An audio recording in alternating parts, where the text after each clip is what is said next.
اللہ रब्बुल इज़्ज़त ने कुरान पाक में मुसलमान को ये कहा है कि जब भी उसे अल्लाह की मदद की ज़रूरत हो तो उसके लिए वो दो काम करे। एक वो नमाज पढ़ता रहे और दूसरा सब्र करे, तो अल्लाह को वो अपने आगे पाएगा।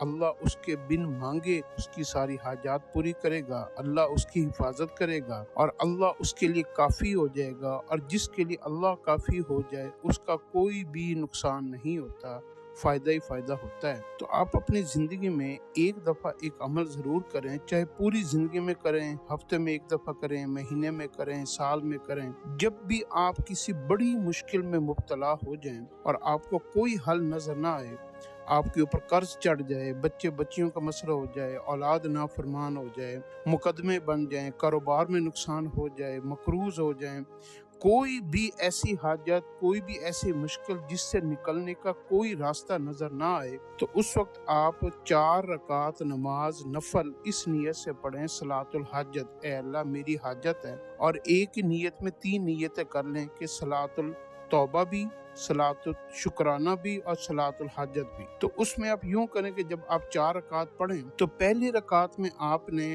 हम्द व सना पढ़ के सूरत फातिहा पढ़नी है और सूरत फातिहा पढ़कर आपने 10 मरतबा कुल हुवल्लाहु अहद पूरी सूरत पढ़नी है। तो उसके बाद दूसरी रकात में सूरत फातिहा पढ़नी है और फिर कुल हुवल्लाहु अहद सूरत जो है ना 20 मरतबा पढ़नी है। फिर तीसरी रकात में आप 2 रकातों के बाद आप तहियात में बैठेंगे और अशहदु अल्ला इलाहा इल्लल्लाह के बाद खड़े होंगे।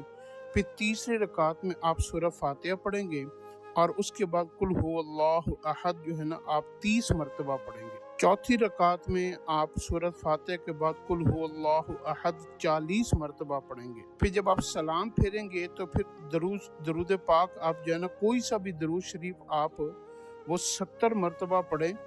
सलाम फेरने के बाद पहले आप कुल हुवल्लाहु अहद 50 मरतबा पढ़ें, फिर कोई सा भी दरूद शरीफ 70 मरतबा पढ़ें और फिर 70 मरतबा ला हौला वला कुव्वता इल्ला बिल्लाहिल अलिय्यिल अज़ीम इसको पढ़ें। इसमें तकरीबन आपको 40 मिनट या 1 घंटा लग जाएगा। उसके बाद बैठकर आप पहले अपने वालिदैन के लिए दुआ करें, उम्मत मुस्लिमा के लिए दुआ करें, फिर अपनी आखिरत मांगे, जहन्नुम से पनाह मांगे, जन्नत का सवाल करें और गुनाहों के ऊपर बख्शिश मांगे। फिर आप कुरान पाक की कोई दुआएं आती हैं तो वो पढ़ें, हदीस की कोई दुआएं आती हैं तो वो पढ़ें और उसके बाद आप अपनी दुनिया की जिस हाजत में, मुश्किल में, परेशानी में मुब्तला हैं वो अल्लाह से मांगें। तो आप देखेंगे आपकी आंखों के सामने वो सारे मसले हल हो जाएंगे। ये अमल हज़रत अली रज़ियल्लाहु अन्हु से मनक़ूल है। हज़रत अली रज़ियल्लाहु अन्हु इस अमल को किया करते थे, तो इल्म का बाब उनको कहा गया। आप इस अमल को अपनी ज़िंदगी का हिस्सा बनाएं, आपको बड़ा फ़ायदा होगा।